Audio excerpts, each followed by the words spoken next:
PMSCB Smart Mart 40 feet road Palluruthy.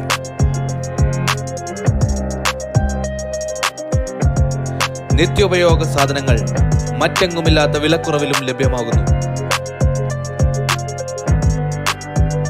ഞങ്ങൾ സ്വാഗതം ചെയ്യുന്നു PMSCB Smart Mart 40 feet road Palluruthy. ഒളിമ്പിക്സുമായി ബന്ധപ്പെട്ട് STPY ബോയ്സ് സ്കൂളിൽ ദീപശിഖ തെളിയിച്ചു.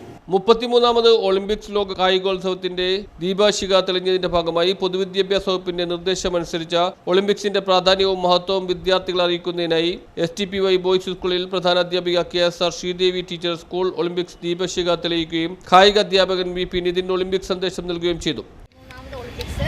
ഇന്നലെ ഇന്ത്യൻ സമയം 11 മണിക്ക് ആരംഭിച്ചിട്ടുണ്ട്. അതിന്റെ ഭാഗമായി സ്കൂൾ ഒളിമ്പിക്സ് എന്നുള്ള രീതിയിലാണ് ഇനി മുതൽ സ്കൂൾ കായികമേളയിൽ നടക്കുക. അതിൻ്റെ ആദ്യത്തെ ഘട്ടം എറണാകുളം ജില്ലയിലാണ് നടക്കുന്നത്.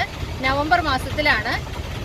അതിനെല്ലാം കൂടി മുന്നോടിയായിട്ടാണ് സ്കൂളുകളിൽ നിന്ന് പ്രത്യേക അസംബ്ലിയും ദീപശിഖ പ്രയാണവും സംഘടിപ്പിക്കണമെന്ന് സർക്കാരിന്റെ നിർദ്ദേശം കിട്ടിയത്. പള്ളുരുത്തി വില്ലേജ് ഓഫീസിന് മുന്നിൽ division councillor CC Sudheer flag off ചെയ്ത ദീപശിഖ പ്രയാണം പ്രധാന റോഡിലുള്ള STPY ബോയ്സ് സ്കൂൾ അങ്കണത്തിൽ എത്തിച്ചേർന്നു. സ്കൂൾ അങ്കണത്തിൽ ഒളിമ്പിക്സ് വളയങ്ങളിൽ നിറങ്ങളിലുള്ള ടീഷർട്ടുകൾ ധരിച്ച് വിദ്യാർത്ഥികൾ ഒളിമ്പിക്സ് ചിഹ്നമായ പഞ്ചവർണ്ണ വളയങ്ങൾ തീർത്തു. സ്കൂളിലെ മുഴുവൻ വിദ്യാർത്ഥികളും അധ്യാപകരും അനധ്യാപകരും ദീപശിഖ പ്രയാണത്തിൽ പങ്കെടുത്തു. സീനിയർ അധ്യാപിക TV ഷാരിമോൾ സമാപന ചടങ്ങിൽ നന്ദി പറഞ്ഞു. പ്രഥമ സ്കൂൾ ഒളിമ്പിക്സ് ഈ വർഷം എറണാകുളം ജില്ലയിലാണ് നടക്കുന്നത്. അതിന് മുന്നോടിയായുള്ള ദീപശിഖ പ്രയാണം കൂടിയായിരുന്നു. News bureau Palluruthy.